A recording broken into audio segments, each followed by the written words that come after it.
Gregory Shepard, an entrepreneur who's built and sold 12 businesses, a recipient of 4 private equity awards, TEDx speaker, and Forbes author. This is the Boss Podcast with Gregory Shepard. That intro sounds really cool, but I actually came from nothing. I grew up in special education as a poor kid. I cut my teeth in the Silicon Valley.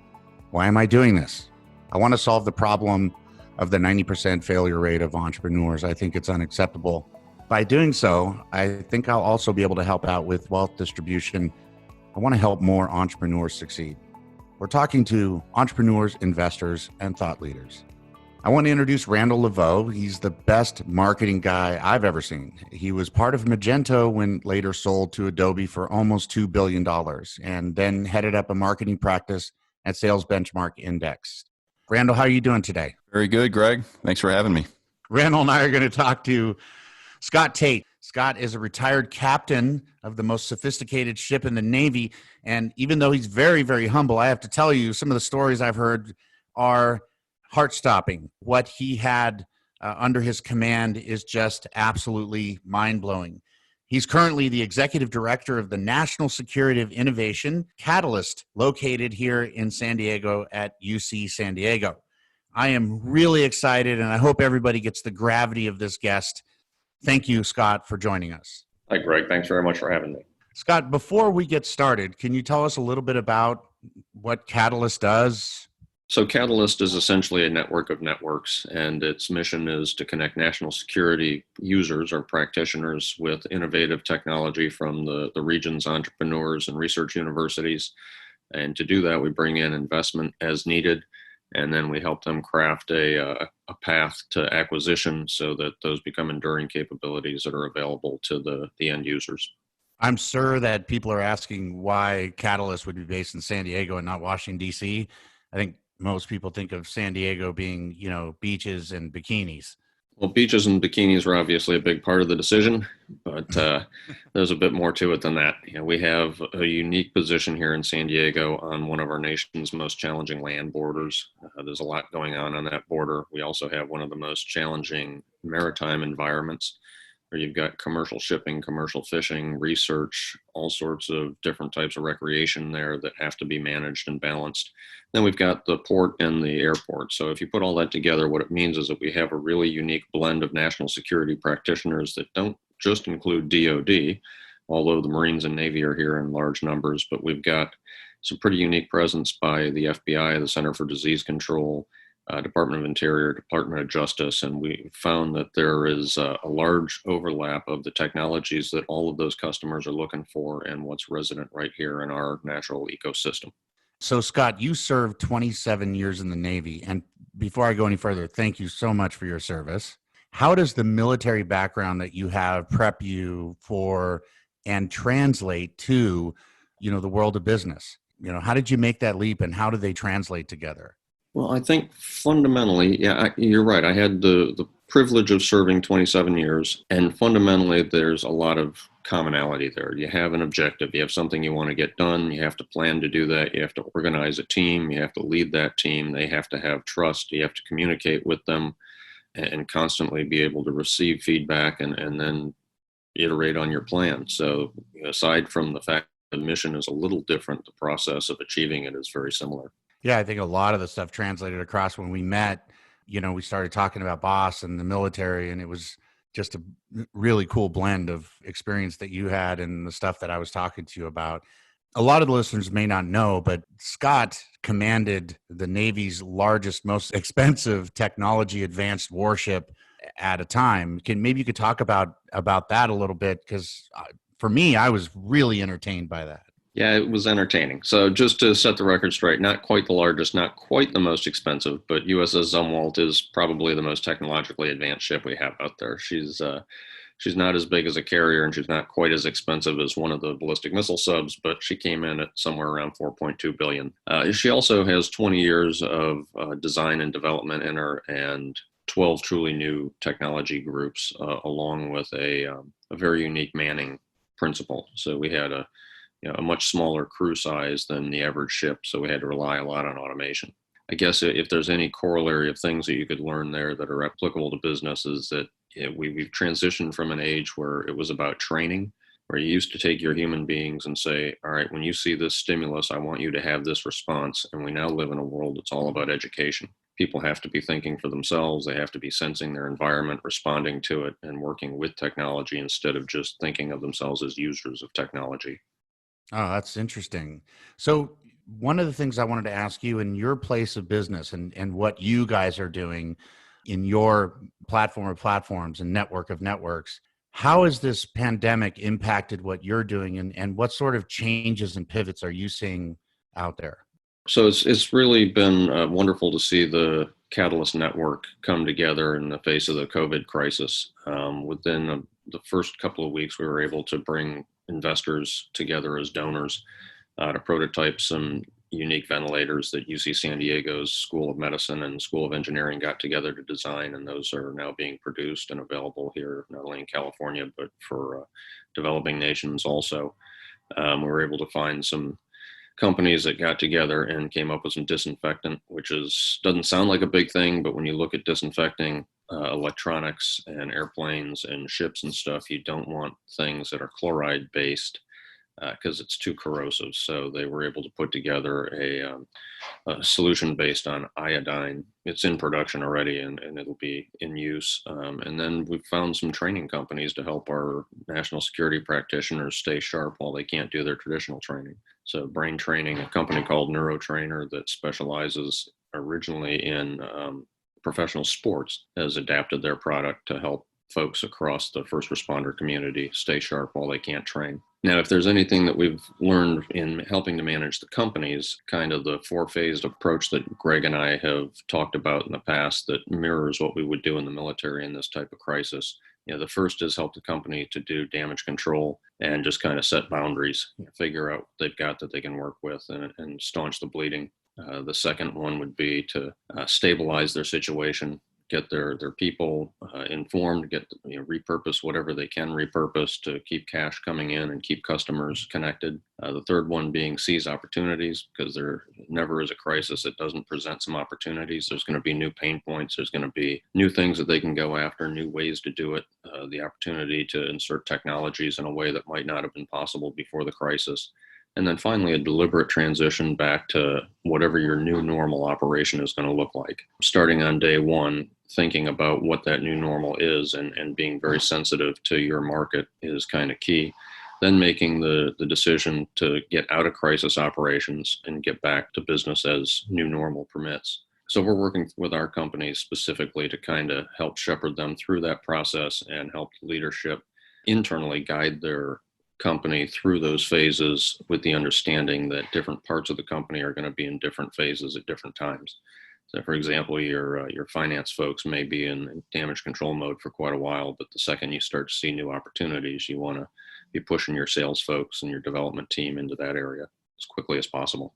That's interesting, Scott. We've seen that actually within our portfolios, the increased risk of misalignment as they tackle this crisis in front of them.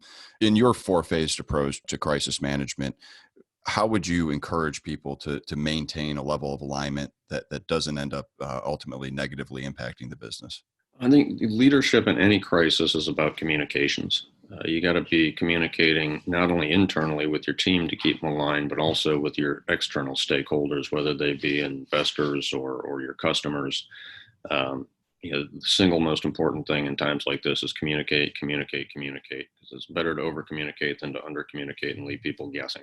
In that four-stage process that we broke down, so the Scott and myself and Randall worked on this crisis management process. Maybe for the listeners, you could walk through this in a little more detail. So Randall, maybe you could start on the front end and then hand it over to Scott so that people could sort of get as much as we can, a visual for these people as they listen to this. Well, and we had the luxury of Scott walking us through this. And, that's the great thing about BOSS and the framework itself is that it is open source. So we've already applied this methodology to our process. And in the first stage or first phase, the initial assessment and damage control, the way we dimension this is we looked at it in two kind of circles, so to speak.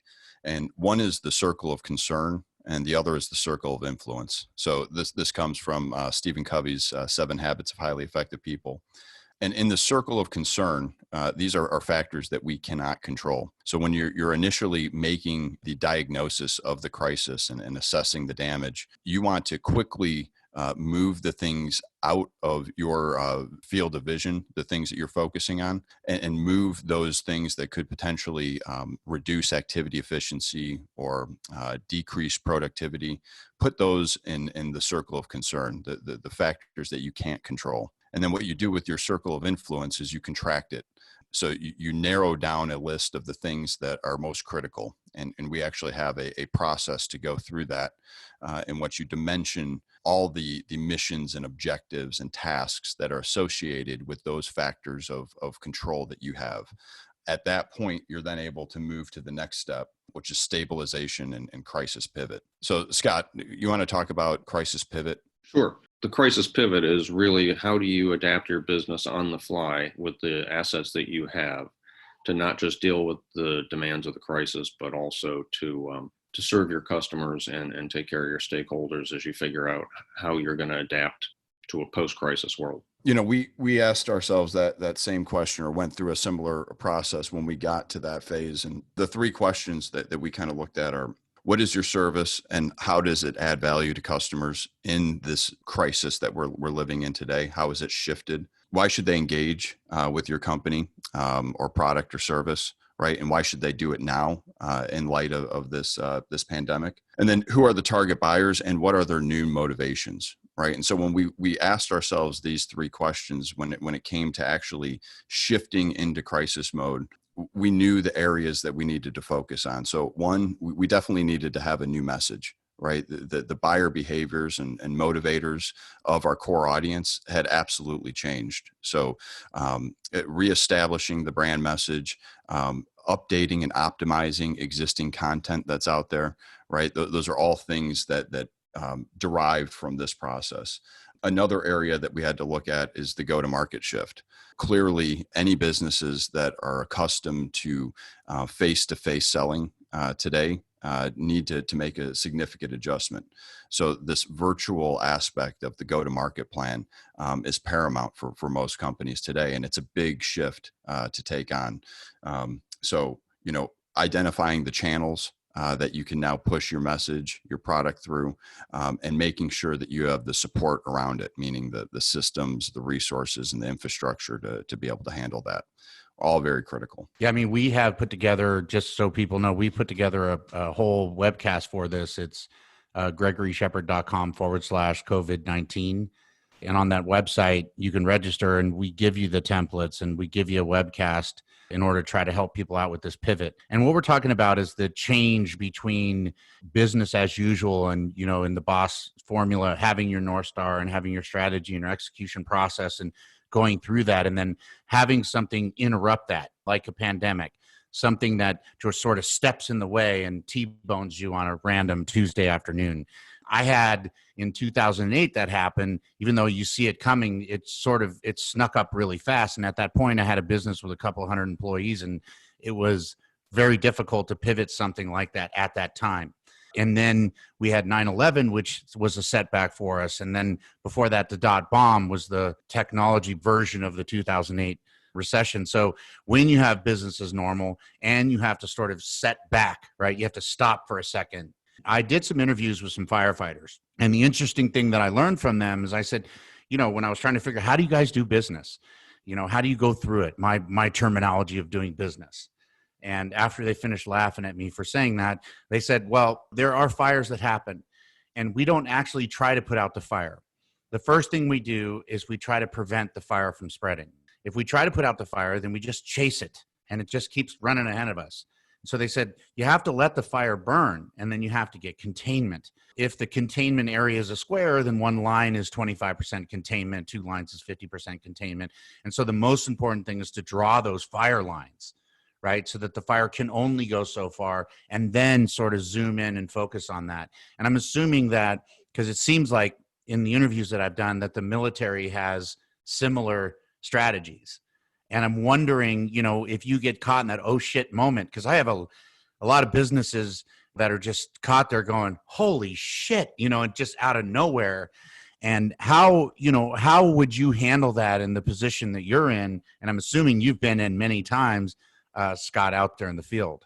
Well, probably more times than I would like. Everybody gets what we call Daffy Ducked every once in a while. You step on a rake and then you have to pull your beak back down on your face. That's great. Yeah, can't see them all coming. But when it does happen, the leadership's job is really to stay as cool as you can and keep as much perspective as you can rather than zoning in. You're going to have to dive in and get very tactical at times just to avert disaster, but you have to force yourself to keep the perspective of, okay, we're in crisis. We're going to set new priorities to get through this crisis. As you said, we're going to set boundaries. We're going to try to contain the damage. You have to get really comfortable really fast with things that you can't control. And as Randall hinted at earlier, focus on those things that you can control, identify them because they may not be obvious. Once you identify them, go all in with the things that you can control and use them to the best of your ability to get yourself on that road to post-crisis. But for the leadership, having the perspective of what does post-crisis look like, which way are we going? In the Navy, we generally say that any planning challenge can be handled with the navigation process. And you like the North Star. I love the idea of a North Star. The first question, though, is where am I? You got to figure out kind of where you are first. The second question. You're lost until you know where you are, right? So yeah, and that's the most fundamental thing. Do I even know where I am? I got to figure that out first. And the second one is where am I going? And then once you've established where you are and where you're going, you can chart that course to get there. And to use boss terminology, I don't think you necessarily change your North Star, but you may sail a different course for a while before you can regain your original intended course to that final destination that you seek. Mm-hmm. In BOSS, we have this thing called prioritization, right? Prioritization uses Eisenhower's urgent and important matrix as well as the impact over effort matrix. The idea there is to say, okay, what is urgent and what is important? And traditionally speaking, in the BOSS framework, I say if urgent things happen, then you missed something important. But there are things like this that happen where the urgent thing is completely not your fault. It just T-bones you, like you said, Daffy Ducks you. And now you have this urgent scenario and you have the important scenario kind of at the same time, right? And then you have what has the highest impact at the lowest effort. When you look at the military and you have this scenario, is there a mechanism that you guys use for deciding the priority of all of these things that seemingly are all urgent and important? I don't think there's one process. A lot of it goes back to communication because there's a good chance that you don't understand all the information that you need to know. So you got to talk to your people. You got to talk to your stakeholders. It really is about communication in crisis. Get as much information as you can, but also don't be paralyzed by the lack of information. That comfort with uncertainty and the acceptance of the fact that you're going to have to make decisions without perfect information is kind of a key thing. But get as much as you can. Don't assume that you know. Your assumptions of yesterday are guaranteed to be incorrect today once you're in crisis. And consciously overcoming those and seeking new realities so that you can make the best decision you can with what you've got, and then getting people aligned to it and moving out. I think I got to interrupt you because you said something I think that just sort of flew through that was really, really important. And that is act even though you don't have perfect information. Can you unpack that a little bit? Because that's, I think, a very important thing for people to know. In crisis, people seek comfort or sometimes take comfort in this idea that they still get to choose. They get to choose whether to change or not. And the reality is that not making a decision is making a decision. You've chosen the status quo, which has probably already eroded out from under you. So you've got to get what you can get, make a decision and move. The Marines have a saying, do something because anything is better than nothing, even the wrong thing. Get your people focused, get moving, get some energy, some momentum. Patton also had a great saying that the 80% solution violently executed today is better than 100% solution tomorrow. Yeah. And I think that's exactly right in a crisis situation. All right, we're going to pause right here. Thanks, Scott. Awesome information and really appreciate you so much for joining the podcast. Coming up on part 2 of the episode, I'm going to talk to my partner Randall about what a business does when they're in critical condition during a crisis like this one. Within each crisis, there is an opportunity, and sometimes the opportunity isn't seen up front, and that's why they say it's about the journey, right? Not necessarily the destination, but it's important to be agile and vigilant while you're going through this process to make sure you understand the opportunity and capitalize on it. That's in part 2 of my talk with Boss Capital's Randall LaVeau and a real American hero, Scott Tait, the Executive Director of the National Security Innovation Catalyst located at UC San Diego. Thanks for checking out the Boss Podcast with Gregory Shepard. Get more on Greg's business operating support system, Boss, at GregoryShepard.com. This has been a production of Forbes Books Radio.